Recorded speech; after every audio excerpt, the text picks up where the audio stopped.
Hey out there, I decided to do a video review today instead of my usual written reviews. Thought it was something different and wanted to try it. So I want to give it a whirl. Forgive me, I have no makeup on, I just can't ready to go to bed and I'm tired, but I decided to sneak in this little review real quick before I doze off. Anyway, so let's get on with it. So what I do once a year is I buy myself really good foundation and like a powder or a bronzer. Just the three basics I think that you should spend good money on. Foundation definitely, because I've bought some pretty cheap foundation in the past and it's disgusting to take off. It clogs your pores, you break out, it doesn't blend in your skin right. So I was always taught spend good money on foundation. You can skimp on mascara and blush and everything else. Bronzer I'd spend good money on because I bought cheap bronzers in the past and they tend to turn orange. So not really nice toward the end of the day, looking like an Oompa Loompa. Anyway, so I'll do a foundation review probably next time when I actually put it on and show the difference and everything. But what I wanted to do tonight was do a review on a bronzer. So what I've been using for the past couple months has been Smashbox Sunlight, I believe it's called. Had it for about 2 years now. It's a pretty good bronzer. I mean, it lasts for a while. As you can see, I'm almost out of it. Good bronzer, powder form, very dark, matte, good for contouring your cheekbones and everything, making your face look slimmer.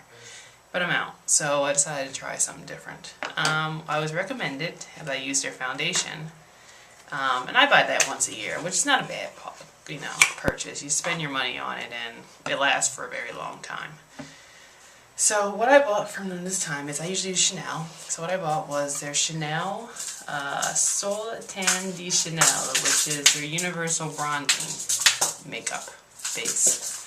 And unlike any other bronzer I've used, this is more of a cream-based bronzer. Now that bronzer was not cheap. I'm going to say it ran me close to 50. Well, my other bronzer ran me 30. But that bronzer lasts for 2 years, and this one is twice as big, and I'll show you in a minute.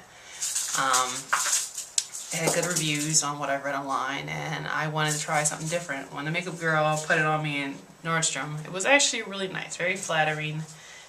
A hint of shimmer, not much, but very good for contouring. Wasn't harsh, like a powder. Blended in my skin really well.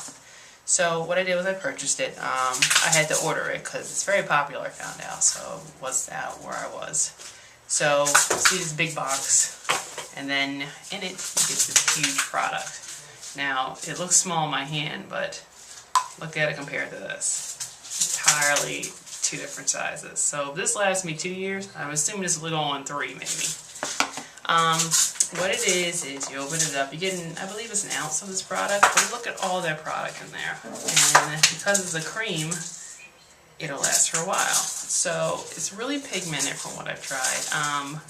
I would recommend using a foundation brush to blend it in. I did try that and it wasn't to my liking. So what I did was I used a regular cheapy brush I have. I usually buy e.l.f. brushes. I used to spend good money on MAC, but it's kind of wasted things. Like, you can get decent brushes from places like Coastal Scent, e.l.f., Sally's, Ulta. I mean, it doesn't matter what the brand is, as long as it doesn't shed and feels not too rough and, I guess, not harsh against your skin. It's not bad. So what I did was I just took a regular e.l.f. powder brush, bought it at Target, $3. It's synthetic, it doesn't shed, which is good because when I dip it in the cream, I don't want bristles all over my product. So what I did was I swirled it around in there, and it picked up quite nicely. Not harsh, but just enough to get it coated lightly. And then I just went along my cheekbone and buffed it in. And when I did that, it actually created a really nice contouring effect. It wasn't rough like other powders I purchased. It was very, it blended very well, so I was impressed. I did try it with the foundation as well, and it did have a nice setting to it. It wasn't orangey, didn't turn colors during the day, so I was very impressed with the product. Would I recommend it? I would. I wouldn't say like go out there and get it right away. I would say if you really wanted to splurge on a nice product, this would be the one to get. I mean, it's a lot of money. It's a pretty decent amount of money. It's a lot of money, to be honest. but it lasts a very long time. And usually I spend good money on cosmetics that last a long time. Foundation, definitely, I can get away a whole year with that. My mascaras, there's no point. I mean, I've bought expensive mascaras here and there, but they all die within 6 months, 3 months. So what's the point?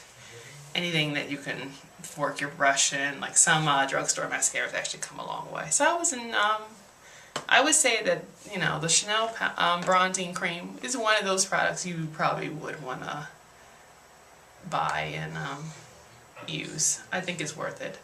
I mean, I bought cheap. Elf makes a studio mascara, which isn't bad, but it turns orangey at the end of the day. So it was comparable to NARS, but I don't really use NARS, and I don't know if it would turn, if NARS turns orangey, but I know the Elf one did on me. So next time, what I plan on doing, I'll show you a tutorial of how I do my mascara, my foundation and everything, and contour with it. I have a very round face, as you can see, so that's always helpful, and I'm kind of pale about my makeup, so. Till next time, just thought I'd give a quick review, and let me know if you have any questions. Thanks!